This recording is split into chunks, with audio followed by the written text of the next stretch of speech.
انسان کی زندگی میں جو چیزیں اسے بہت زیادہ نقصان دیتی ہیں اور بہت پیچھے چھوڑ دیتی ہیں، دنیاوی معاملات سے لے کر روحانی، اخلاقی، قلبی اور قرب الہی کے معاملات تک کو جو چیزیں نقصان پہنچاتی ہیں، ان میں ایک بڑی چیز غفلت ہے۔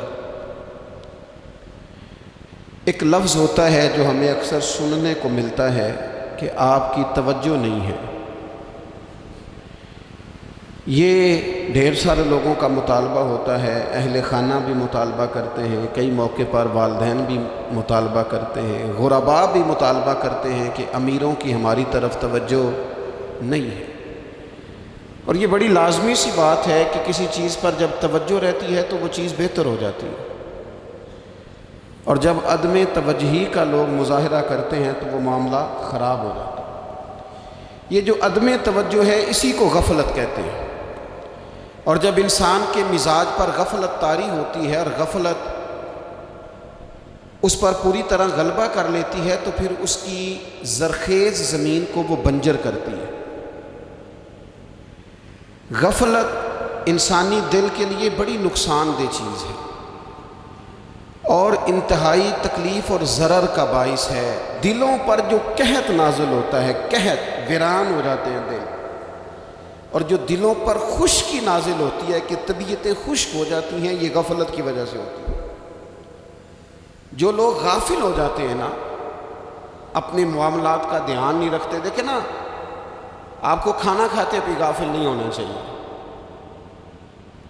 اگر کھانا بھی غیر معتدل کھا لیا جائے تو وہ انسان کی طبیعت کے لیے باعث ضرر بن جاتا ہے، نقصان کا باعث بنتا ہے۔ بات کرتے ہوئے بھی غافل نہیں ہونا چاہیے، کئی دفعہ جملے ایسے نکل جاتے ہیں جو انسان کے لیے پھر شرمندگی کا باعث بنتے ہیں۔ انسان کو غافل ہو کر کوئی کام نہیں کرنا چاہیے، غافل ہو کر، مدہوش اور بے ہوش ہو کر نہیں۔ غفلت دل کو ویران کرتی ہے، طبیعت میں خشکی لاتی ہے۔ غافل کبھی نہ بنے۔ قرآن مجید فرقان حمید نے ارشاد فرمایا کہ اقترب للناس حسابہم، فرمایا لوگوں کے حساب کا وقت قریب آ گیا، وہم فی غفلۃ معرضون، اور وہ ابھی بھی غفلت میں منہ پھیرے ہوئے ہیں۔ ٹائم آ گیا حساب دینے کا، لیکن وہ ابھی بھی غافل ہیں۔ ہمارے جو زیادہ تر نقصان زندگی میں ہوئے ہیں وہ صرف ہماری غفلت کی وجہ سے ہوئے۔ ہم نے چیزوں پر توجہ نہیں دی، چیزیں گڑبڑ ہو گئیں۔ جس آدمی نے پھول لگائے ہوں، پھل لگائے ہوں، کھیتی لگائی ہو، وہ دانہ ڈال کے پانی دے کے فارغ نہیں ہو سکتا، اسے توجہ کرنی پڑتی ہے۔ اور کسی نے کہا تھا مالی جیندے ہون تو پھر بوٹے سوکھدے نہیں۔ اگر موجود ہونا ان کو سینچنے والا، رکھوالی کرنے والا، تو پھر ان کی جڑیں کبھی خشک نہیں ہوا کرتی۔ ہماری جو غفلتیں ہیں یہ بڑی ضرر کا باعث ہیں، نقصان کا باعث، اور مجبوری معاف ہوتی ہے، غفلت معاف نہیں ہوتی۔ اسکول میں پڑھتے تھے، مدرسے میں پڑھتے تھے، تو ایک مجبوری ہو گئی جی، خدا نخواستہ گھر میں کوئی پریشانی ہو گئی تو اساتذہ اس پر سزا نہیں دیتے۔ کوئی خوشی کا موقع ہے گھر میں، فیملی میں کسی کی شادی ہے، اساتذہ اس پر سزا نہیں دیتے۔ لیکن اگر کبھی پتہ چلتا تھا نا کہ یہ گھر سے تو آیا تھا لیکن مدرسے نہیں آیا، یہ اسکول نہیں آیا، رستے میں غافل ہو گیا، تو یہ بات خوفناک تھی۔ یہ قابل سزا جرم تھا کہ تو غافل ہو گیا اپنی پڑھائی سے، تو گھر سے آیا اور یہاں نہیں آیا۔ غفلت قابل سزا ہوتی ہے، مجبوری کی معافی ہوتی ہے۔ ہمارا آج کل جو مسئلہ ہے وہ غفلت کا ہے۔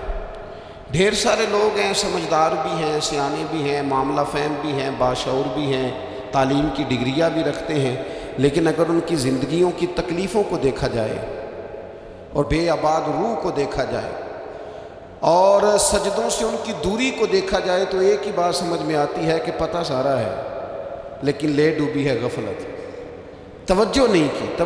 لائق بچہ بھی نالائق ترین زندگی گزارتا ہے، اس لیے کہ اس کے لائق ہونے کے ساتھ ساتھ اس کا توجہ کرنا بھی تو ضروری ہے نا۔ نرے لائق کا کیا فائدہ اگر وہ محنتی نہیں، اگر وہ توجہ ہی نہیں کرتا، اپنا سبق دھیان سے سنتا پڑھتا ہی نہیں، تو جتنا مرضی لائق ہو پیچھے رہ جائے گا۔ اور کئی نالائق ہوتے ہیں، رٹا لگا کے پاس ہوتے ہیں، پر چلو رٹا تو لگاتے ہیں نا، محنت تو کرتے ہیں نا، جد و جہد تو کرتے ہیں۔ کئی نالائق جد و جہد کے باعث آگے گزر جاتے ہیں، اور کوئی اسی چکر میں رہ جاتے ہیں، میں بڑا لائق ہوں، کل پڑھ لوں گا، پرسوں پڑھ لوں گا، ہفتہ تیاری کر کے پاس ہو جاؤں گا۔ اپنی زندگی سے غفلت کا پردہ اٹھائیں، اور غفلت اس کے لیے فیصلہ کرنے کی ضرورت ہوتی ہے، پلاننگ کرنے کی نہیں، فیصلہ کرنے کی ضرورت ہوتی ہے کہ میں نے اب غفلت کرنی۔ ہم نہ جب بھی کوئی پروگرام بناتے ہیں تو منصوبہ بندی شروع کر دیں، منصوبہ بندی نہ کریں، فیصلہ کریں، کہیں کہ میں نے غافل نہیں ہونا۔ غفلت غرق دنیا کا نام ہے، اپنے آپ کو غفلت سے بچائیں۔ آپ دیکھیں حضرت کعب بن مالک رضی اللہ تعالیٰ عنہ فرماتے ہیں، بخاری میں موجود ہے، فرماتے ہیں کہ جنگ میں پیچھے رہ گیا تھا، میرا خیال تھا کل چلا جاؤں گا، گھوڑے اور سواریاں میرے پاس تیز ہیں، مضبوط ہیں، پرسوں چلا جاؤں گا، تیزی سے بھاگ کے میں پہنچ جاؤں گا، میں قافلے کے ساتھ شامل ہو جاؤں گا، لیکن بس تھوڑی سستی ہو گئی، ذرا غفلت ہو گئی۔ آپ فرماتے ہیں جب سب لوگ چلے گئے حضور علیہ السلام کے ساتھ جہاد میں اور میں پیچھے رہ گیا، تو پھر جب چند دن گزر گئے اور محبوب کے واپس آنے کا ٹائم ہو گیا، تو اب میں غور کرتا سمجھتا تو مجھے مدینے میں یہاں بزدل لوگ نظر آتے، اور کون نظر آتے؟ جو منافق تھے، وہ منافق بزدل دکھائی دیتے، یا مجھے عورتیں اور بچے دکھائی دیتے۔ میں پریشان ہوا، حضور واپس آ گئے، جنہوں نے بہانے کیے تھے نا منافقین نے، یہ مجبوری تھی اس لیے نہیں جہاد پہ گئے، یہ جنہوں نے بہانے کیے تھے انہیں مل گئی معافی، اور میں نے سچ بولا، میں نے کہا یا رسول اللہ میں غافل ہو گیا تھا۔ اب کہتے ہیں میں نے جب کہا نا حضور سستی ہو گئی تھی، ذرا غفلت ہو گئی، تو بندہ محبوب سے غافل ہو جائے، بندہ وہیں سے غافل ہو جائے، جو دم غافل سو دم کافر، سانو مرشد اے ہو پڑھایا۔ جب کہا نا حضور وہ غلطی ہو گئی، کوئی مجبوری نہیں تھی، تو فرماتے ہیں باقیوں کو معافی مل گئی، میرے ساتھ حضور ناراض ہو گئے، ایک دن نہیں، 2 دن نہیں، 50 دن حضور ناراض رہے۔ مدینے کی گلیوں نے مجھے پہچاننا چھوڑ دیا، در و دیوار سے مجھے یوں لگتا تھا کہ میں پردیسی ہوں۔ فرماتے ہیں میں مسجد میں آتا تھا، میں جب محبوب کو دیکھتا تو حضور رخ انور پھیر لیتے، اور مجھے پتا تھا جب میرا چہرہ ادھر ادھر ہوتا تو پھر کریم رحمت کی نظر فرماتے ہیں 50 دن مسلسل۔ پھر مجھے حکم ہوا کہ بیوی بھی بھیج دو، میکے بچے بھی بھیج دو، ننہال یعنی تنہا رہ جاؤ۔ فرماتے ہیں وہ میں نے قید تنہائی کاٹی، لیکن شکر اللہ کا یہ ہے کہ میں سچا تھا، بس ذرا بھول گیا تھا، بس ذرا غفلت ہو گئی تھی۔ تو فرماتے ہیں پھر اللہ تبارک و تعالیٰ نے میرے اوپر فضل یہ فرمایا کہ میری توبہ کا اعلان رب نے قرآن مجید میں فرمایا۔ تو غافل نہ بنے کبھی بھی، ہمارا نا مسئلہ یہ ہے، اور آپ نے ناراض نہیں ہونا، ڈھیر سارے لوگ غافل ہو جاتے ہیں، مالدار بھی غافل ہیں، صاحبان علم بھی الا ماشاء اللہ بہت ساری جگہوں پہ غافل ہیں۔ جن لوگوں کو 4 لوگ جاننے لگ جاتے ہیں، کوئی مقام حاصل ہو جاتا ہے، وہ بھی بہت ساری جگہوں سے غافل ہو جاتے ہیں الا ماشاء اللہ۔ غفلت بڑی تکلیف والا منظر۔ جو لوگ سمجھتے ہیں نا میں اب گڈ بک میں آ گیا ہوں، اب میں اچھا ہو گیا ہوں، اب میرے لیے خیر کہا جاتا ہے، مجھے اچھائی شاید یہ مستقل میرے ساتھ رہے گی، تعریف ہی ہوگی ہمیشہ، وہ بھی غافل ہو جاتے ہیں۔ اور یہ غفلت ٹھیک نہیں ہوتی۔ وجہ دیکھنی چاہیے کس وجہ سے انسان کو وقار مل رہا، عزت مل رہی۔ اپنی زندگی سے غفلت کو اتار پھینکیں۔ تھوڑی دیر کی تو غفلت ہوتی ہے، لمبی تو نہیں۔ 2 منٹ کے لیے صرف اس نے ڈرائیونگ کرتے ہوئے چہرہ موبائل کی طرف کیا تھا، 2 ہی تو منٹ لگے تھے۔ لمحوں نے خطا کی تھی، صدیوں نے سزا پائی۔ لمحوں نے خطا کی تھی، صدیوں نے سزا پائی۔ ایک لمحے کے لیے غافل ہوئے تھے اور صدیاں، نسلیں روتی رہ گئیں پیچھے۔ بچے تڑپتے رہ گئے، اہل خانہ پریشان رہ گئے، ماں باپ ساری زندگی روتے رہے، لیکن یہ 2 منٹ کے لیے یہ غفلت جو ہے یہ بڑی تکلیف والا معاملہ۔ اپنی زندگی سے غفلت کو اتارنا، غافل نہیں بننا، ہر وقت توجہ اور ساری باتوں پہ توجہ۔ بعض اوقات لوگ ایک طرف توجہ کر کے ایک طرف سے غافل ہو جاتے ہیں، نہ، توجہ ہمہ پہلو رکھنی ہے۔ ہمارے ذمہ جتنے بھی حقوق ہیں ان سب پر توجہ، ہر چیز کا خیال، ایسا نہ ہو کہ عبادت کرتے رہ جائیں اور حقوق العباد ہم سے چھوٹ جائیں، اور حقوق العباد اتنے زیادہ ادا کریں۔ صاحب مجھے کہنے لگے ایک دفعہ بڑے وثوق کے ساتھ کہنے لگے جی معاذ اللہ ثم نہیں جی ٹائم ملتا پھر نماز دا کی کریے، روزی کمانا بھی تو عبادت ہے نا۔ تو میں نے کہا آپ نے عبادت کرنا ایک حصہ قبول کیا ہے، آپ نے کل عبادت نہیں قبول کی۔ عبادت کل ہے، ہمہ پہلو، ایک حصہ آپ قبول کر کے نکل گئے اور باقی آپ نے چھوڑ دی، تو کسی ایک طرف سے بھی غافل نہیں ہونا۔ جتنی ذمہ داریاں ہیں، جتنی ڈیوٹیاں ہیں، ان سب کا خیال۔ اور جو بڑا آدمی ہوتا ہے، بڑا، گھر میں بڑا ہو، قبیلے میں بڑا ہو، علاقے میں بڑا ہو، ادارے میں بڑا ہو، کلاس میں بڑا ہو، جو بڑا ہے اس کی تو ساری آنکھیں کھلی ہوئی ہونی چاہیے، ایک ایک پر اس کی نظر ہونی چاہیے کہ میری کہاں ضرورت ہے، کہاں مجھے اشک شوئی کرنی ہے، کس کے ساتھ میں نے کس طرح محبت کا رویہ رکھنا، غافل نہ بنے۔ اچھا جی اب کیسے پتہ چلے گا کہ ہم غافل ہیں؟ یہ کیسے پتہ چلے گا؟ آپ کسی بندے سے بھی پوچھ لیں حالات کیا ہیں تو کہتا ہے اللہ کا شکر ہے کبھی کسی کا دل نہیں دکھایا، اللہ کا شکر ہے جی زمانہ ہو گیا 5 نمازیں پڑھتا ہوں، اللہ کا شکر ہے جی۔ کیسے پتہ چلے گا غافل ہے؟ پہلی علامت ہمارے علماء اور صوفیاء نے غافل بندے کی لکھی ہے۔ اس آئینے میں میں نے اور آپ نے اپنا آپ دیکھنا ہے۔ غافل بندے کی پہلی علامت یہ ہوتی ہے کہ وہ دنیاوی کاموں میں چست ہوتا ہے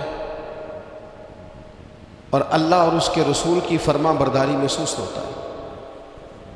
یعنی نماز کے وقت تو اسے نیند ستاتی ہے، پریشانی ہوتی ہے، لیکن اگر کسی جگہ مال مل رہا ہو، پیسے مل رہے ہوں، وہاں جانا ہو تو پھر اسے کوئی چیز بھی تنگ نہیں کر۔ دنیاوی کاموں میں چست ہوگا، یعنی ٹی وی کے آگے، موبائل کے آگے وہ گھنٹوں بیٹھا ہوا ہے، اور اگر اسے 25 منٹ قرآن پاک سننا پڑ جائے، اگر اسے 20 منٹ دینی محفل میں بیٹھنا پڑ جائے، اگر اسے کہا جائے کہ تو 20 رکعت نماز نفل ادا کر، دنیاوی کاموں میں چست ہے، دینی کاموں میں، یہ غفلت کی پہلی علامت۔ پھر ذاتی معاملات پہ پیسہ خرچ کرنا ہو تو ڈھیر سارا ہے، کسی غریب کی مدد کرنی ہو تو۔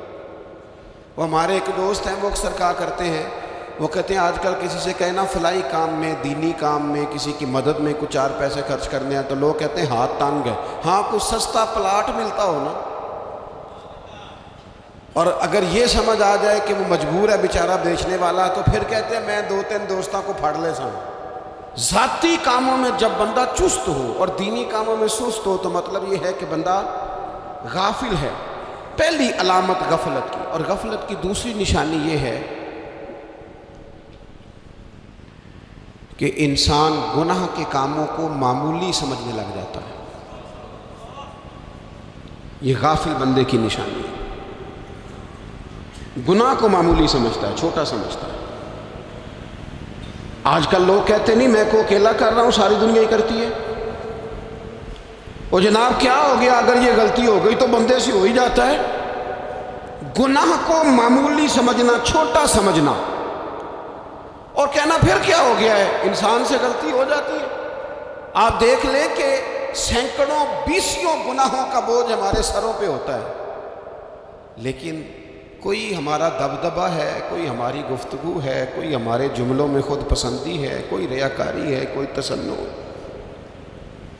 یہ غافل بندے کی علامت ہے۔ نبی اکرم صلی اللہ تعالیٰ علیہ وآلہ وسلم نے فرمایا مومن اپنے گناہوں کو پہاڑ کی طرح سمجھتا ہے، یہ بخاری میں حدیث ہے۔ مومن پہاڑ کی طرح جانتا ہے اور وہ ڈرتا ہے کہ کہیں وہ پہاڑ اس کے اوپر گر نہ جائے، یعنی کہیں مجھے میرے گناہ کی سزا نہ مل جائے۔ چھوٹے گناہ کو بھی پہاڑ جانتے، یار مجھ سے غلطی ہو گئی، مجھے ٹھیک کر لینی چاہیے، مجھے معافی لے لینی چاہیے، مجھے توبہ کر لینی چاہیے۔ مومن اپنے اوپر گناہ کو پہاڑ کی جانب سمجھتا ہے۔ اور حضور علیہ الصلوۃ والسلام فرماتے ہیں کہ یہ جو فاسق اور فاجر ہوتا ہے نا، اللہ کا نافرمان، یہ گناہ کو مکھی کی طرح سمجھتا ہے، یہ سمجھتا ہے میں نے اشارہ کرنا ہے مکھی نے اڑ جانا ہے۔ مومن کی علامت یہ ہے کہ وہ پہاڑ جانتا ہے اگر غلطی ہو جائے تو پہاڑ۔ امام اعظم ابو حنیفہ رحمۃ اللہ علیہ گزر رہے تھے تو بارش ہو گئی تھی اور کوفہ میں کیچڑ تھا، تو آپ نے جو جوتے پہنے ہوئے تھے ان جوتوں سے چلتے ہوئے نا آپ کے پاؤں سے کچھ مٹی اڑی، تو سامنے ایک یہودی تھا، اب اس زمانے میں دیواریں کچی ہوتی تھی، اس کے دیوار پر جا کے وہ مٹی جو تھی وہ لگ گئی۔ اب امام صاحب بڑے پریشان ہوئے کہ میں نے اس کی دیوار کو آلودہ کر دیا۔ یہاں تو لوگ اپنی اینٹیں رکھتے رکھتے کئیوں کی دیواریں توڑ ہی دیتے ہیں، اور پھر وہ اس پر ماننے کو بھی تیار نہیں ہوتے، تسلیم کرنے کو بھی تیار نہیں ہوتے۔ وہ کہتے ہیں پھر کیا ہو گیا، اب ہمارا یہاں گھر ہے تو ہم نے ٹرالی منگوانی نہیں تھی، ہمارا حق بنتا تھا۔ امام صاحب کے پیروں سے ذرا کیچڑ اڑا، یہودی کی دیوار پہ لگا، اس کی کچی دیوار تھی۔ امام صاحب پریشان ہو گئے، سوچنے لگے کہ اگر میں دیوار سے یہ کیچڑ اتارتا نہیں تو یہ بھی زیادتی ہے، میں نے اس کی دیوار کو گدلا کر دیا، اور اگر میں اتارتا ہوں تو کچھ مٹی اس کی دیوار کی بھی اتر جائے گی، کچی دیوار ہے، یہ بھی زیادتی ہے۔ مومن گناہ کو پہاڑ کی طرح سمجھتا ہے کہ کہیں گر نہ جائے، اس کی بھی کہیں سزا نہ مل جائے۔ امام صاحب نے اس کے دروازے پہ دستک دی، وہ باہر آیا تو اتفاق سے وہ آپ کا مقروض بھی تھا، اس نے پیسے دینے تھے۔ باہر نکلتے ہی کہنے لگا اوہ آپ تو قرض لینے آ گئے، میرے پاس تو ابھی گنجائش نہیں ادا کرنے کی۔ تو امام صاحب کہنے لگے تو قرض چھوڑ، وہ میں نے معاف کیا، میرے سے غلطی ہو گئی ہے، میں آ رہا تھا، لکڑی کے جوتے اس زمانے میں کھڑاؤں لوگوں نے پہنے ہوتے تھے، کہا وہ میرے پیروں سے ذرا کیچڑ اڑا ہے، تیری دیوار پہ لگ گیا ہے۔ اب میں بڑی دیر سے کھڑا سوچ رہا ہوں کہ اگر میں تیری دیوار صاف نہ کروں تو میں نے یہ میلی کر دی، گدلی کر دی، یہ بھی بات درست نہیں ہے، زیادتی، اور اگر میں اسے صاف کرتا ہوں کچی دیوار سے کچھ مٹی اتر جائے گی تو یہ بھی زیادتی ہے، اب تو بتا میں کیا کروں۔ تو بے موسمہ پھل تھا نا یہ، تو بے موسمہ پھل دیکھ کے بندہ حیران ہو جاتا ہے، جو باتیں روٹین میں نہ ہو رہی ہوں وہ ذرا انوکھی لگتی ہے، بندہ حیران ہو گیا، غور سے امام صاحب کا چہرہ دیکھنے لگا، غور سے چہرہ دیکھنے لگا۔ ابھی تھوڑی دیر سوچنے کے بعد کہنے لگا حضور پہلے میں نے دین اسلام کے بارے میں پڑھا اور سنا تھا، آج میں نے دین دیکھا ہے۔ پہلے میں نے سنا تھا کہ دین اسلام اس طرح کا ہے، آج میں نے دین ہے۔ ہم نہ پوری دنیا کے کافروں کو دین سنانا چاہتے ہیں، دکھانا نہیں چاہتے، ہم نیک نظر آنا چاہتے ہیں، نیک بننا نہیں چاہتے، ہم نیک نظر آنا چاہتے ہیں۔ نتیجہ کیا نکلتا ہے کہ کچھ عرصے کے بعد پتہ چل جاتا ہے بندہ کس لیول کا نیک ہے، کیا معیار ہے اس کی نیکیوں کا۔ کہنے لگا حضور پہلے میں نے دین سنا تھا، آج دیکھا ہے۔ آپ وہ مٹی کی دیوار پر جو کیچڑ لگ گیا ہے، دیوار کو بعد میں صاف کیجئے گا، پہلے کلمہ پڑھائیں تاکہ میرے اندر کا کفر صاف ہو جائے، مجھے مسلمان کر دیں۔ تو غافل آدمی جو ہوتا ہے نا، وہ پھر تیسری بات، جب بندہ بہت زیادہ غافل ہو جاتا ہے پھر اعلانیہ گناہ کرنے لگتا ہے۔ ایک گناہ پھر اس کا اظہار گناہ، ایک بندہ حدیث پاک میں آتا ہے، ایک بندہ رات کو کوئی غلطی کرتا ہے، اللہ تعالیٰ اس پہ پردہ ڈال دیتا ہے، لیکن وہ سویرے خود لوگوں کو بتاتا پھرتا ہے میں نے یہ کیا، میں نے یہ کیا۔ جب آپ اظہار گناہ کرتے ہیں نا تو سامنے والا بھی دلیر ہوتا ہے، کہتا ہے اس نے کیا میں کر لوں گا تو پھر کیا ہوا۔ ہمارے علماء نے لکھا ہے کسی کی نماز قضا ہو جائے تو کسی کو بتائے نہ، قضا پڑھ ڈالے، اس کا جگہ جگہ ذکر نہ کرے۔ جب آپ کہیں گے نا میری قضا ہو گئی تو آپ کے ساتھ رہنے والا بچہ دوست سمجھے گا یار اس کی قضا ہو گئی ہے تو میری بھی ہو جائے گی تو کیا ہوگا۔ گناہ کرنا بھی گناہ ہے اور گناہ کا اظہار بھی گناہ ہے۔ نبی اکرم صلی اللہ تعالیٰ علیہ وآلہ وسلم نے ارشاد فرمایا میری ساری امت کو معافی مل جائے گی سوائے ان لوگوں کے جو اعلانیہ گناہ کرتے ہیں۔ یہ بخاری مسلم دونوں میں حدیث موجود ہے۔ جو اعلانیہ گناہ، جنہوں نے خود ساری دنیا کو گواہ بنا لیا، میں نے یہ بھی جرم کیا، یہ بھی کیا، یہ بھی کیا، یہ بھی کیا، خود انہوں نے لوگوں کے، بہت بڑے غافل آدمی کی علامت ہے کہ گناہ کرے اور پھر اوپر سے اعلانیہ گناہ کرے، اتنا بڑا جرم کرے۔ پھر چوتھی علامت اگر ہم دیکھنا چاہیں کہ ہم غافل تو نہیں، تو غافل بندے کی چوتھی علامت یہ ہوتی ہے کہ وہ فضول کاموں میں وقت بڑا ضائع کرتا ہے۔ فضولیات میں ادھر بیٹھے ہیں ادھر بیٹھے ہیں، یہاں گپ شپ ہو رہی ہے، وہاں موبائل دیکھا جا رہا ہے، پھر کچھ ٹائم ملا ہے تو پھر کہیں دور دراز کسی ہوٹل پہ کھانا کھانے چلے گئے، پھر کچھ ٹائم ملا تو چلو نکلتے ہیں ذرا کوئی ہفتہ سیر کر آتے ہیں، یہاں گپ شپ ہے، فلاں کو ڈسکس کر لیتے ہیں، فلاں کے بارے میں بات کر لیتے ہیں، سیاسی تبصرے کر لیتے ہیں، یہ تھوڑی گفتگو ہو جاتی، چلے محلے داروں پہ تبصرہ شروع کرتے ہیں، کون روٹی زیادہ کھا رہا ہے اور کس کے پاس پیسے زیادہ آ گئے، چلو جا کے پتہ کرتے ہیں۔ حالانکہ یہ پتہ نہیں کرنا چاہیے تھا، پتہ تو اس کا کرنا چاہیے تھا جو بیچارہ کل سے بھوکا ہے، خبر تو اس کی رکھنی چاہیے تھی جس بیچارے کے گھر میں بچوں کے لیے پہننے کو کپڑے موجود نہیں ہیں، اس پر تبصرہ یہ کرتے ہیں کہ یہ محنت کیوں نہیں کرتے، اور اگر کسی پر اللہ عطا کر دے پھر حساب ضرور لگاتے ہیں کہ ذرا معلومات کرو یہ اتنی جلدی آگے کیسے نکل گئے۔ غافل بندے کی علامت ہے وقت کا ضائع کرنا اور فضول کاموں میں ضائع کرنا اور بلا وجہ ضائع، اور ایسے سوالات کرنا جن کی ضرورت ہی کوئی نہیں، بالکل ضرورت ہی نہیں، کوئی مطلب ہی نہیں، لیکن ہم لوگ وقت ضائع، یہ غفلت کی علامت، غفلت۔ اللہ والوں کی علامت کیا تھی؟ ایک بات انہوں نے زندگی میں لے لی، سیکھ لی، پھر ساری زندگی اسی پہ گزار دی۔ ان کا ارادہ تھا نا کشکول سیدھا کیا۔ کچھ لوگ ساری زندگی لیکچر قبول لے لے کے سن کے پھر بھی سمجھنے کو تیار، یہ غافل دل کی علامت ہے۔ اس لیے نبی پاک صلی اللہ تعالیٰ علیہ وسلم نے فرمایا دو نعمتیں ایسی ہیں جن میں اکثر لوگ غفلت میں ہیں، ایک صحت اور دوسری فراغت۔ لوگ بلا وجہ وقت ضائع کرتے ہیں۔ اللہ نے صحت دی ہے، کسی خیر کے کام میں لگائیں۔ اگر آپ کے پاس فارغ وقت ہے تو قرآن پاک کو یاد کریں، ترجمہ اور تفسیر سے پڑھیں، محبوب پاک علیہ السلام کی احادیث کو یاد کریں، اللہ والوں کی باتیں سنیں۔ وقت ملے تو عبادات میں لگائیں، نوافل میں لگائیں، تلاوت میں لگائیں، ذکر اذکار میں لگائیں، اور پھر اللہ مزید توفیق عطا کرے تو کسی کے بھلے میں وقت لگائیں۔ گلی سے کوئی کانٹا اٹھائیں، کوئی روڑا اٹھائیں، کوئی کسی کی مدد کریں، لیکن یہ غافل انہیں کی علامت ہے کہ اپنے وقت کو ضائع کرنا۔ اور پھر اسی طرح غفلت کی پانچویں علامت یہ ہے کہ اگر بندے کو دنیا سے پورا پیار ہو جائے، یعنی شب قدر میں بھی آ کے کہتا ہے یا اللہ کبھی پیسے دے دینا، شب برات والے دن بھی کہتا ہے کہ مالک اگر کبھی کوئی ایسا سبب لگ جائے نا، یعنی بیت اللہ شریف کے سامنے کھڑے ہو کے بھی اگر اس نے مال ہی مانگنا ہے وہاں بھی اس نے یہی سوال کرنا ہے، حب دنیا اتنی غالب آ جائے، تو یہ غافل ہونے کی علامت۔ دنیا ضرورت ہے، مقصد نہیں ہے، دنیا کی حاجت ہے، مقصد نہیں ہے، یہ مقصود نہیں۔ اور جب لوگ فقط دنیا کے مال کو، دولت کو، نبی پاک علیہ السلام نے فرمایا وہ لعنتی ہے جو درہم اور دینار کا بندہ بن گیا ہے،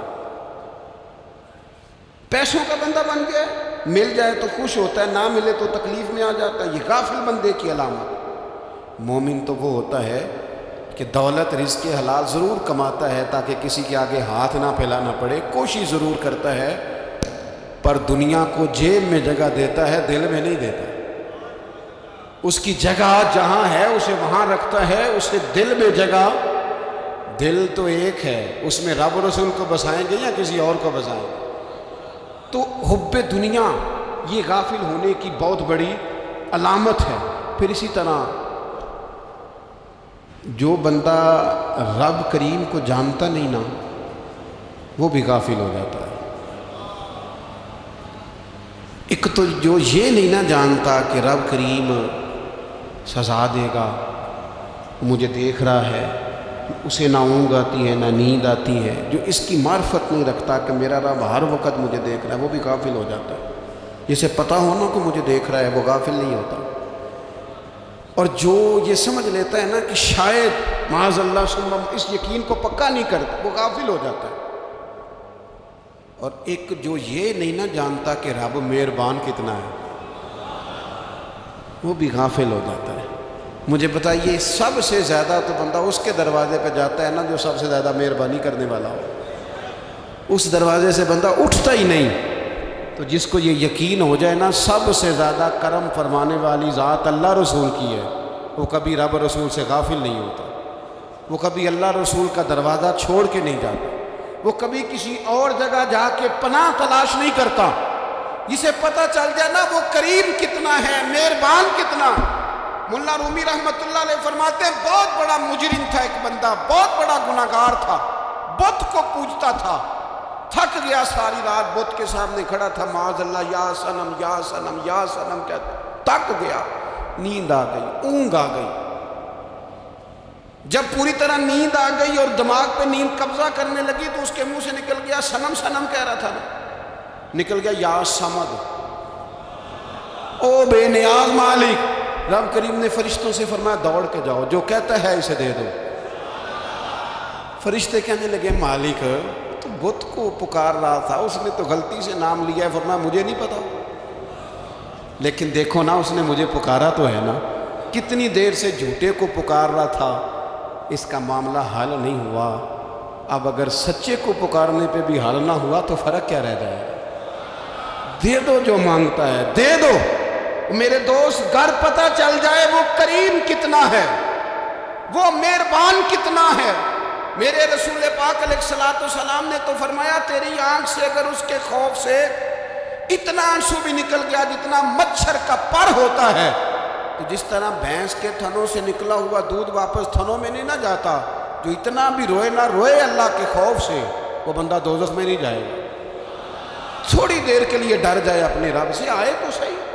عدم معرفت غفلت پیدا کرتی ہے، تو آ تو صحیح، وہ تو کریم ہی بڑا ہے، وہ تو مہربان ہی بڑا ہے۔ حضرت زنیرہ رضی اللہ تعالیٰ عنہ حضور کی صحابیاں ہیں۔ ایام جو مکے کے تھے مسلمانوں پر بڑی آزمائش کے تھے، انہیں بڑا مارا کفار نے، اتنا مارا کہ ان کی بینائی چلی گئی، نظر آنا بند ہو گیا۔ کافروں کی عورتوں نے تانا دیا کہ تو نے ہمارے بت چھوڑے ہیں نا، تو دیکھنا تیری بینائی چلی گئی۔ تو جناب زنیرہ اللہ پہ بھروسہ، توکل، معرفت الہی کا جذبہ، اٹھ کے کھڑی ہو کہنے لگی چپ کرو، تمہارے جھوٹے بت کیا کر سکتے ہیں، میرا رب چاہے تو صبح جب میں اٹھوں تو میری آنکھیں روشن ہو، اگر کریم کرم کر دے۔ لوگ کہتے ہیں واقعی ایسا ہوا، جب وہ سویرے اٹھیں تو اللہ نے ان کی روشنی واپس کر دی۔ تجھے پتہ چل جائے نا وہ مہربان کتنا ہے۔ وہ ایک بزرگ تھے تو ان سے کسی نے کہہ دیا کہ اگر آپ کا حساب آپ کے ماں باپ کے ذمہ ہو جائے تو پھر کیسا، پوچھنے کے لیے قیامت میں اگر ماں باپ حساب لیں تو پھر کیسا۔ تو بڑے سیانے لوگ تھے جو دل والے تھے، کہنے لگے نہیں، رب کریم ہی ٹھیک ہے، اس لیے کہ وہ ماں باپ سے کہیں بڑھ کر پیار کرنے والا ہے۔ اگر یہ معرفت مل جائے وہ کریم کتنا ہے۔ اور جب بندہ پوری طرح اس کی بارگاہ میں آ کے تڑپ جاتا ہے نا، مولا میں جاؤں کدھر، تیرا دروازہ چھوڑ کے جاؤں کدھر۔ اقبال کہتے ہیں وہ ایک سجدہ جسے تو گران سمجھتا ہے، 1000 سجدوں سے دیتا ہے آدمی کو نجات۔ تجھے جگہ جگہ جھکنا نہیں پڑے گا اگر تو صحیح معنوں میں اپنے رب کی بارگاہ میں جھک جائے۔ تو میرے عزیز کوشش کریں کہ اس کی معرفت، اس کا کرم، اس کی عطا اور اللہ تبارک و تعالیٰ کے حاضر و ناظر ہونے پر عین الیقین، حق الیقین حاصل کریں۔ اور پھر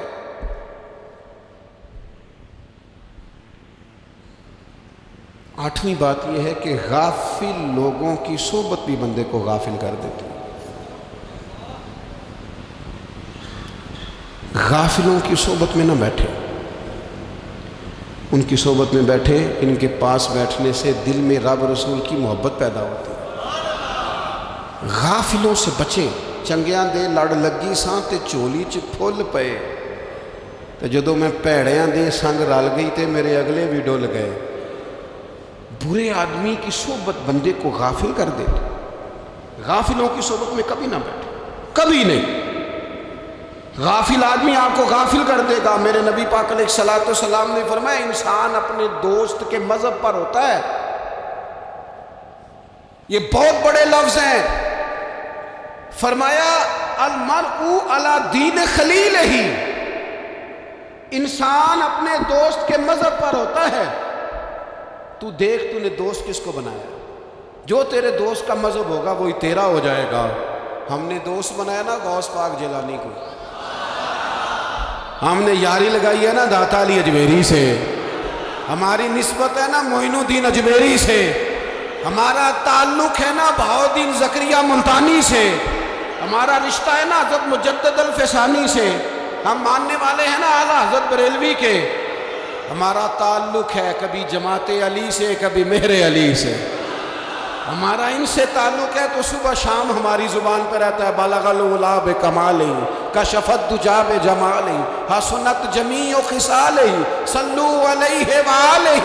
ان سے تعلق جڑا ہے نا تو کئی دفعہ تنہائیاں تڑپا دیتی ہیں اور تڑپ کے کہتے ہیں آج سکھ متران دی ودیری، آج سکھ متران دی، سکھ کہتے ہیں اڈیق کو، متر کہتے ہیں محبوب کو، اج سکھ متران دی ودھیری ہے، اے کیوں دلڑی اداس گھنیری ہے، لوں لوں وچ شوق چنگیری ہے، اج نینا لائیاں کیوں جھڑیاں، سبحان اللہ سبحان اللہ سبحان اللہ۔ پہلے کہتے ہیں سکھ متران دی ودھیری ہے یعنی اداس ہو، پھر حضور کے جلووں پہ نظر کرتے ہیں، کہتے ہیں سبحان اللہ سبحان اللہ، ماں اجمل کا ماں احسن کا ماں اکمل کا، اور پھر فوراً کہنے لگے او کتھے مہر علی،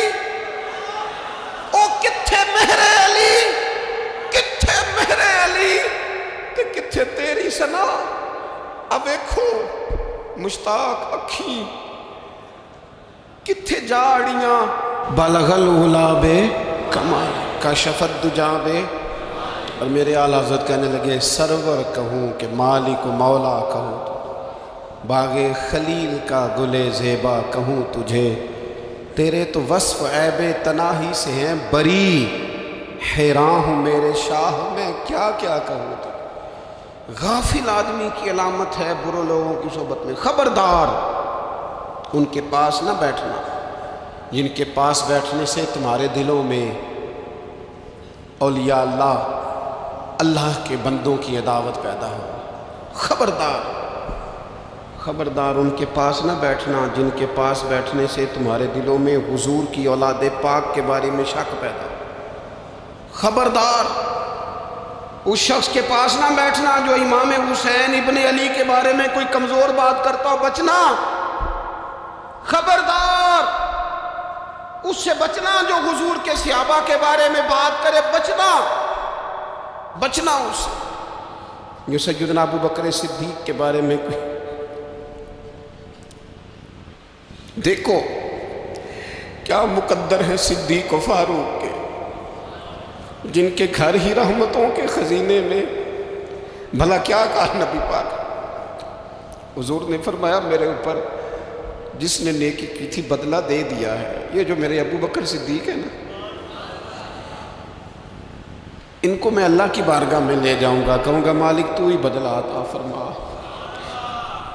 ایک ہاتھ میں جناب صدیق کا ہاتھ پکڑا، ایک میں حضرت عمر کا ہاتھ پکڑا، اور حضور مسجد نبوی سے باہر آ رہے ہیں، دیکھنے والے کی زبان سے بے ساختہ سبحان اللہ نکل گیا، کیا شان ہے کیا مقدر ہے۔ تو حضور علیہ السلام رک گئے اور روک کے فرمایا تو حیران ہو رہا ہے نا، تو حیران ہو رہا ہے نا کہ میں نے ایک ہاتھ میں ابو بکر کو پکڑا ہے، ایک میں عمر کو پکڑا ہے، فرمایا قیامت میں جب میری قبر کھلے گی تو میں اسی طرح قبر سے نکلوں گا، اس طرح میدان محشر میں میں آؤں گا۔ خبردار حضور وفادار، ان کے وفادار رہنا، ان کے وفادار رہنا، ان کے وفادار رہنا۔ بڑا عجیب دور آیا ہے، ہم نے یہ دور دیکھا ہے کہ لوگ حضور کے صحابہ کے بارے میں بھی بات کریں گے، اب نبی پاک کی اولاد پاک کے بارے کو بھی ڈسکس کیا جائے گا۔ اپنا منہ تو دیکھ، اپنی حیثیت دیکھ، اور پھر وہ بندے دیکھ جن کو اللہ نے چن کے اپنے محبوب کی غلامی کے لیے حضور کے قریب بٹھایا۔ تو بچنا ایسے لوگوں سے، پرہیز کرنا، خبردار عقیدہ ستھرا رکھنا، عقیدہ ستھرا رکھنا، صاف رہنا، پاکیزہ رہنا، غافلوں کی صحبت سے بچنا۔ بڑا ڈرتے ہیں اللہ سے، دعائیں مانگتے ہیں یا اللہ نسلوں میں بھی وہی بندے پیدا فرما جو عقیدے پکے رکھنے والے ہیں، وہ بندے پیدا فرما ہماری نسلوں میں۔ ایک وہ بندہ بھی غافل ہو جاتا ہے جو امیدیں لمبی لگا لیتا ہے، جن کے منصوبوں میں دولت بھی ہوتی ہے، گھر بھی ہوتا ہے، اولاد کا بڑا ہونا بھی ہوتا ہے، پوتے پوتیاں نواسے نواسیاں دیکھنا بھی ہوتا ہے، یہاں بھی گھر وہاں بھی گھر، یہ سیر، یہ سارا کچھ ہوتا ہے، لیکن رب کی بارگاہ میں پیش ہونا جن کے پیش نظر نہیں ہوتا۔ لمبی امیدیں۔ حضرت مولا علی شیر خدا فرمایا کرتے تھے، میں تم پر دو باتوں کا خوف کھاتا ہوں، جو ڈر آتا ہے، ایک یہ کہ تم خواہش کی پیروی کرو گے، جو نفس کی خواہش ہوگی اس کے پیچھے لگ جاؤ گے، اور ایک کہ تم لمبی لمبی امیدیں باندھو گے، اتنے سال جینا ہے، اتنے 100 سال جینا ہے، یہ کرنا ہے وہ کرنا ہے۔ منصوبہ بندی کریں مستقبل کے لیے، وہ بری نہیں، لیکن تیاری رکھیں، تیاری رکھیں، اس بات کا بھی خیال رکھیں کہ اللہ کی بارگاہ میں حاضر ہونا۔ یہ غفلت کی چیزیں ہیں جو بندے کو غافل کر دیتی ہیں۔ جو لوگ اللہ کا ذکر نہیں کرتے وہ بھی غافل ہو جاتے ہیں، اور جو فضول باتیں زیادہ کرتے ہیں نا، ہنستے زیادہ ہیں۔ فَلْيَضْحَكُوا قَلِيلًا وَلْيَبْكُوا كَثِيرًا۔ قرآن کہتا ہے زیادہ رویا کرو، کم ہنسا کرو۔ نبی پاک علیہ الصلوۃ والسلام سے پوچھا تھا حضرت عقبہ بن عامر نے کہ یا رسول اللہ نجات کس چیز میں ہے؟ تو نبی پاک علیہ الصلوۃ والسلام نے فرمایا ایک تو اپنی زبان قابو میں رکھو، دوسرا فرمایا اپنے گھر میں ٹھہرے رہو، تمہارا گھر تمہارے لیے کافی ہو، فضول نہ نکلو گھر سے، اور تیسرا فرمایا اپنی خطاؤں پہ رویا کرو۔ کثرت کلام اور فضول کلام اور بلا وجہ بندے کو غافل کرتا ہے، دل کو سخت کرتا ہے۔ یہ چند چیزیں ہیں جو انسان کو غفلت میں ڈالتی ہیں۔ اپنے آپ کو ان چیزوں سے بچائیں اور غفلت کو توڑیں۔ آپ کے ذمے، میرے ذمے جو حقوق و العباد ہیں ان کا پتہ کریں، جو اللہ رسول کے حقوق ہیں ان کی خبر دیکھیں، ہماری جو ذمہ داریاں ہیں ہم کس طرح انجام دے رہے ہیں اس پر توجہ کریں، اپنے معاملات کو ٹھیک کریں۔ ہم انسان ہیں، کوتاہیاں تو رہ جائیں گی، لیکن جب کوشش کریں گے تو پھر رب تعالیٰ مدد بھی فرمائے گا۔ ایک بات اور کرنی ہے، ایک تو میں نے عرض کیا غفلت کو توڑنا، ایک دوسری بات قرآن مجید کا ایک سبق اور، جب غفلت توڑنی ہے تو پھر لازمی طور پر ایک کام کرنا پڑے گا۔ میں نے یہ عرض کیا تھا کہ پلاننگ نہیں کرنی، فیصلہ کرنا ہے، تو فیصلہ کرنا ہے تو کرنا کیا ہے؟ پھر قرآن حکیم نے سورہ بقرہ میں کہا فاستبقوا الخیرات، یعنی تم نیکیوں کی طرف دوڑو، جلدی جلدی نیکیاں کرو، فٹافٹ، دیر نہ کرو۔ فٹافٹ سے مراد یہ نہیں کہ نیکی جلدی جلدی کر جاؤ، یعنی ٹال مٹول نہ کرو خیر کے کام میں، کل کریں گے، پرسوں کریں گے، عمرہ کر رہے ہیں پھر نیکی ہے، حج کر رہے ہیں پھر نیکی ہے، بچے بیال ہوں پھر میں نیک ہوں، یہ تھوڑا سا یہ کام ٹال مت۔ فاستبقوا الخیرات، نیکیوں کی طرف دوڑو، جلدی کرو، بھاگو۔ نبی پاک صلی اللہ تعالیٰ علیہ وسلم نے فرمایا 5 چیزوں سے پہلے غنیمت جانو۔ حضور علیہ الصلوۃ والسلام فرمانے لگے ایک تو تم جوانی کو نہ بڑھاپا آنے سے پہلے پہلے غنیمت سمجھ لو۔ نبی کریم صلی اللہ تعالیٰ علیہ وآلہ وسلم ارشاد فرمانے لگے کہ اپنی صحت کو غنیمت جان لو، بیماری آنے سے پہلے پہلے۔ پھر حضور علیہ الصلوۃ والسلام فرمانے لگے اگر اللہ نے تمہیں مال دیا ہے، وسعت دی ہے، تو نیکی کر لو، خرچ کر لو اللہ کے راستے، خدا نہ خواستہ تم پر غریبی آ جائے۔ اور پھر حضور سید عالم صلی اللہ تعالیٰ علیہ وسلم فرمانے لگے اگر تمہیں اللہ نے کچھ فراغت دی ہے، بہت زیادہ مصروف نہیں ہو، تو غنیمت جان لو، جلدی سے نیکی کر لو قبل اس کے کہ تم مشغول ہو جاؤ۔ اور 5ویں بات حضور نے بیان کی، فرمایا زندگی کو غنیمت جانو، موت آنے سے پہلے پہلے جلدی سے نیکی کر لو۔ نیکی کے لیے ساری زندگی منصوبہ بندی نہ کرتے رہو، نیکی کے لیے دیکھو نا، ہماری زندگی میں یہاں دنیا میں رہ کے چند منٹوں میں وہ نیکی کی جا سکتی ہے جو قیامت کے بعد صدیوں کا ہمارا فائدہ کرے، صدیوں کا فائدہ کرے۔ کرتے نہیں، پلاننگ کر رہے ہیں، منصوبہ بندی کر رہے ہیں، بس تیاری کر رہے ہیں، بس حضرت آپ دعا کر دیں، اللہ تعالیٰ دعائیں بھی قبول فرمانے والا ہے، لیکن جو نیکی نصیب ہوتی ہے اسے جلدی سے کر گزریں، اسے فٹافٹ کریں۔ میں ایک گاؤں میں گیا، اب تو خیر وہ دور نہیں رہا، یہ 10-15 سال 20 سال پہلے نا جو نوجوانوں کی مصروفیات ہوتی تھیں ان میں سے ایک مصروفیت یہ ہوتی تھی کہ گندم لے کے چکی پہ جانا ہے، آٹا پسوا کے لانا ہے۔ یہ ایک بڑی، چونکہ سبھی گھروں کے اندر سال کے لیے گندم سٹاک کر لی جاتی تھی، تو گندم لے کے جانا یہ ایک ڈیوٹی ہوتی تھی۔ ایک نوجوان ایک گاؤں میں، اس کی مجھے تعریف سننے کو ملی، تو ایک بوڑھی اماں کہنے لگی یہ تو بڑا نصیباں والا ہے، سارے دا آٹا پیا لے ہوگا۔ اور آتے جاتے پوچھ لیتا ہے کہ اماں کوئی، کہنے لگی میرے بچے باہر ہوتے ہیں، یہ مجھے دوائی بھی لا دیتا ہے شوگر کی، میں مریضہ ہوں۔ یعنی خیر جتنی ہو سکے، جتنی۔ میرے ایک سنگی ہیں، تو سڑک پہ کوئی بندہ کھڑا ہوتا ہے نا، اللہ تعالیٰ انہیں سلامت رکھے، بندہ کھڑا ہوتا ہے تو کہتے ہیں میں اس سے پوچھ لیتا ہوں بابا جی کدھر جانا ہے، فلانی جگہ جانا ہے، تو کہتے ہیں میں موٹر سائیکل پہ بٹھا لیتا ہوں۔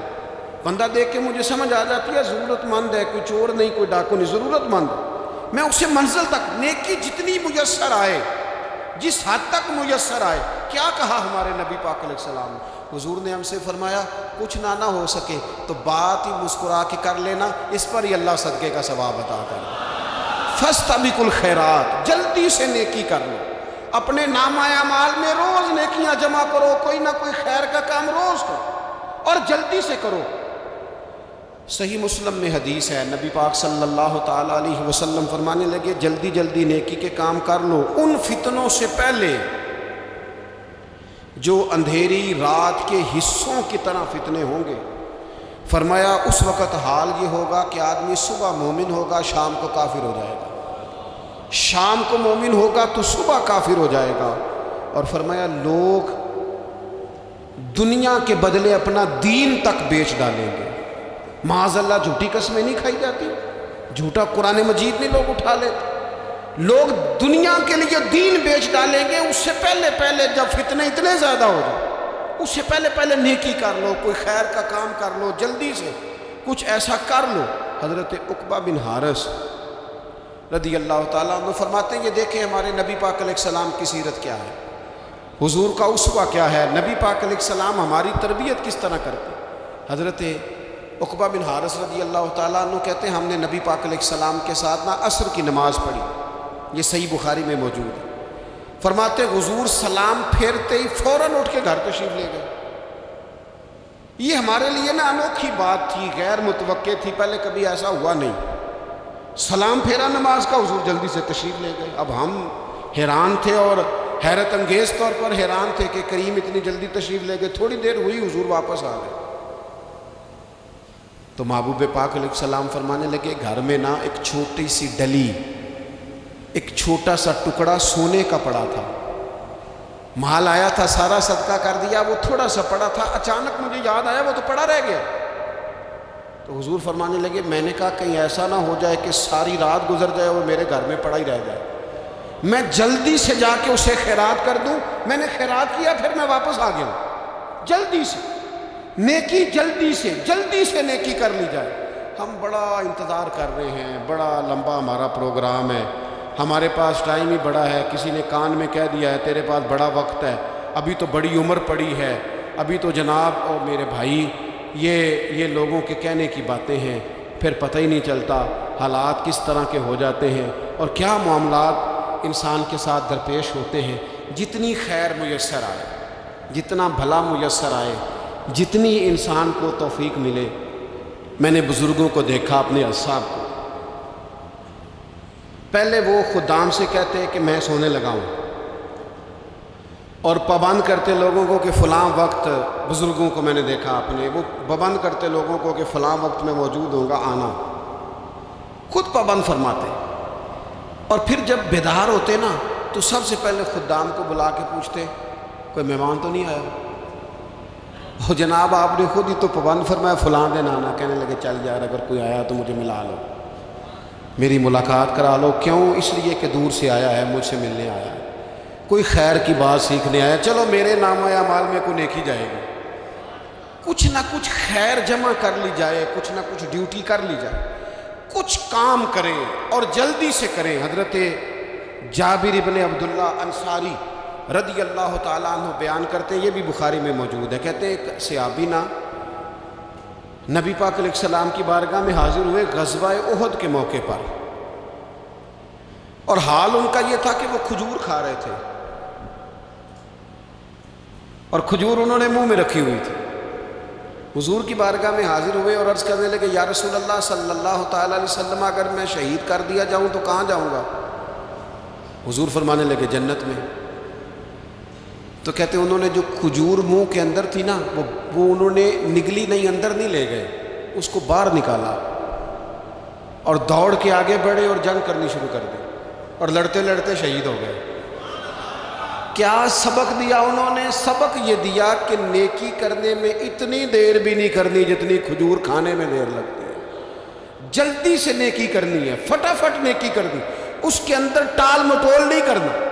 اسی وقت انہوں نے کھجور باہر نکال دی، دوڑ کے انہوں نے حضرت انس بن نضر رضی اللہ تعالیٰ عنہ، حضرت انس بن مالک رضی اللہ تعالیٰ عنہ کے چچا ہیں، میدان احد میں نا، احد پہاڑ کے قریب کھڑے تھے، لوگوں سے کہہ رہے تھے جلدی جلدی ادھر آؤ، وہ جنت جو انسان کو انتقال کے بعد نصیب ہوگی اور قیامت کے بعد نصیب ہوگی، فرماتے تھے مجھے تو ابھی احد پہاڑ کے اندر سے جنت کی خوشبو آ بھی رہی ہے، لہذا جلدی سے آؤ، ادھر دوڑو، جہاد کرو، آؤ کفار سے لڑے۔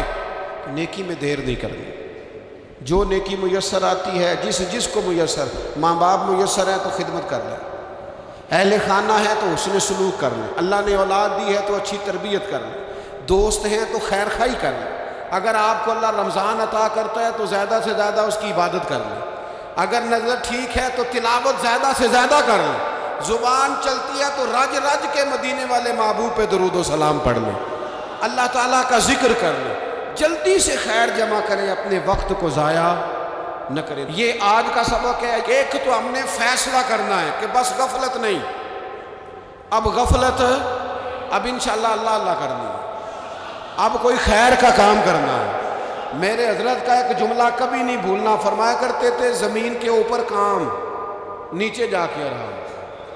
یہ چھوڑ دیں، اتنے گھنٹے سونا ہے تو یہ کرنا ہے تو میری نیند میں دخل کوئی نہ ڈالے، پھر سوتے ہی رہ جائیں گے، سوتے ہی رہ جائیں گے۔